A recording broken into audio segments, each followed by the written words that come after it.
evening, I'm Heyling Chan in Hong Kong and welcome to View TV News. Coming up on tonight's show. Hong Kong's top court frees land protesters who were jailed for violently storming LegCo. The grounds, grave injustice. A report by the UK government flags growing concern about Hong Kongers' free speech rights, but Beijing calls them irresponsible remarks. MTR announces ticket sale plans ahead of the Express Rail Link's highly anticipated debut.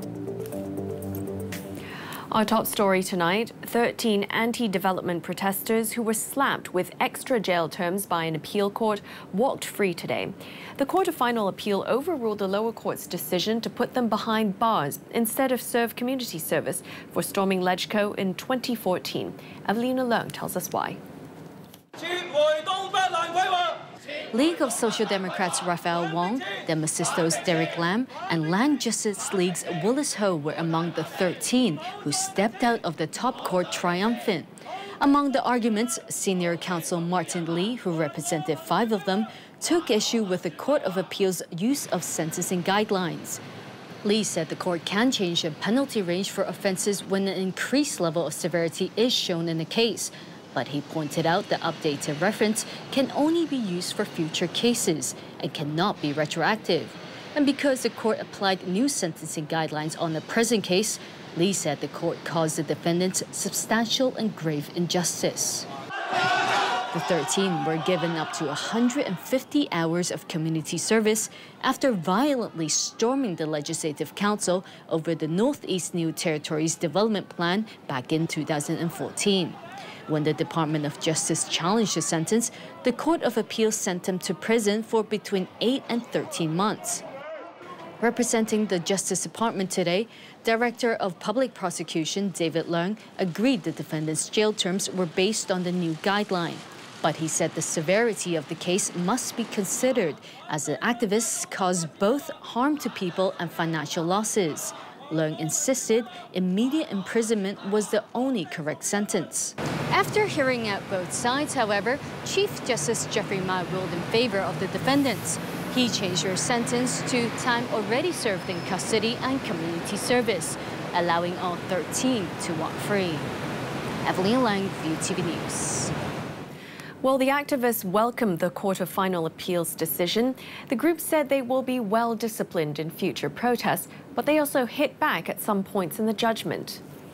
We don't agree with some point of view of the chief judge that what we have done was violence. We call it force, not violence, because we have no intention at all to hurt anybody. In other news, China today told the UK not to interfere in internal Hong Kong and mainland affairs. That's after the UK flagged growing concern about freedom of speech in Hong Kong, especially when it comes to discussing independence. In a report published twice a year, the British Foreign Secretary said he was worried about the increasing pressures on the right of freedom of expression, freedom of speech, and academic freedom. But the report makes clear the UK government does not believe that independence is realistic or desirable for the city. At a media conference, a Chinese Foreign Ministry spokesperson slammed the text, calling it completely ridiculous and unacceptable. The Express Rail Link is set to begin operations in a little over 2 weeks, and today MTR announced ticketing arrangements for its debut. Operations Director Adi Lau announced this afternoon that tickets will go on sale at West Kowloon Station on Monday at 8 a.m. Buyers will have to bring their travel documents. Those who want to book online or on the phone can start purchasing at noon. Each person is only allowed to buy 8 tickets for travel on the first 10 days of the rail link's start. Meanwhile, the government has revealed 4 other areas of the West Kowloon terminus that were previously undisclosed. This comes just days after media reported on a secret underground level, sparking concerns among some residents over what they call increasing mainland control. Local authorities have stressed that these areas are simply for things like maintenance and fire escapes, and that they will be under Hong Kong control. Controversy has plagued the terminus since the SAR government announced the co-location arrangement, allowing mainland officials to carry out their laws within the Hong Kong station. A number of Hong Kongers fear this is a sign of Beijing's tightening grip over the city. A Hong Kong delegation is touring other areas of the Greater Bay Area, paying visits to partnering cities in the project. The group, led by the Home Affairs Bureau Chief Lau Kong-wah, was in Guangzhou this morning. Foshan, Zhongshan and Zhuhai are on the schedule as well. The delegates are expected to visit IT companies and speak to local officials. The group will also visit the Hong Kong-Zhuhai-Macau Bridge, which is due to open later on this year. Coming up next, the latest from the world of business.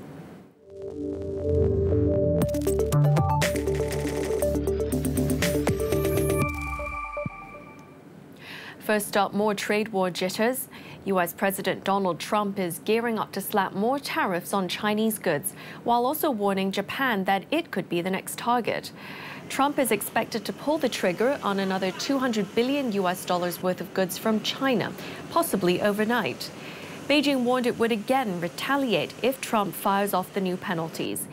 Meanwhile, Trump reportedly told the Wall Street Journal, the good relationship with Tokyo will end soon, as I tell them how much they have to pay. Analysts say this wouldn't be surprising, given how strained U.S. trade ties are with Canada and Europe already. Well, let's see how that's playing out on the markets here. The Hang Seng Index ended flat at 26,973. The top gainer was China Merchants Port, which finished nearly 5% higher, while the biggest loser was Galaxy Entertainment, which closed nearly 4% lower.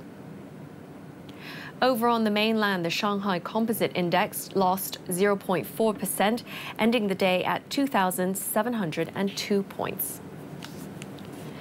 The U.S. and Canadian negotiators are pushing ahead in grinding talks to rescue the North American Free Trade Agreement. But it appears a few stubborn issues still stand in the way of a deal. Efforts to revamp NAFTA resumed earlier this week in Washington, after both sides failed to reach an agreement last week. A source familiar with the discussions says it remains unclear whether Canada and the U.S. could bridge the gaps or whether President Donald Trump will opt for a Mexico-only bilateral trade deal. As I said, Canada's objective is about getting a good deal for Canadians. We have said from the start we want a good deal, not just any deal. We've also said, and we really believe, a good deal for Canada, the U.S. and Mexico is absolutely achievable. That is what we are working towards, and that's our goal that we are unrelentingly and single-mindedly focused on. What were the... Burberry will no longer burn unsold luxury goods or use real fur. That's in response to criticism on social media and from environmental activists. This summer, it was revealed that the British fashion house destroyed clothes and beauty products worth $37 million in a single year. Burberry does this to prevent them from being sold cheaply, which it claims would devalue the brand. Now it's promising to reuse, repair, donate, and recycle them instead. Burberry also says it'll stop using real fur and Angora in any of its collections. Starbucks has finally set up shop in Italy, but the U.S. coffee giant may be up against some tough competition in a country where coffee culture is a way of life. Matthew Larotonda reports. Starbucks and its global coffee empire have finally made a beachhead in a country that until now may have been a fortress, Italy. The American giant operates in 70 countries, but it took them 3 decades to get here, the world's 4th biggest haven of coffee drinkers. And it's nice, at least much more upscale than your typical neighborhood Starbucks. That's for a reason. Coffee is a way of life here. They invented the espresso. A coffee and a pastry, a typical Italian breakfast. So there's some cultural bias in that for many Italians. Why should they drink from a foreign brand, possibly perceived as inferior? This woman told us she didn't even know what Starbucks was. And Italy's own big coffee names want to keep it that way. Just last year, Lavazza and Illy Cafe opened their own flagship stores near the Milan shop to remind Italians of who the local top dogs are. This is the man in charge of Starbucks' foreign holdings. We are taking a very thoughtful and meaningful approach to how we enter this market. Our price will reflect the premium experience that we're going to offer our customers, and we're very excited about that premium experience. It's a unique experience that we feel very proud of.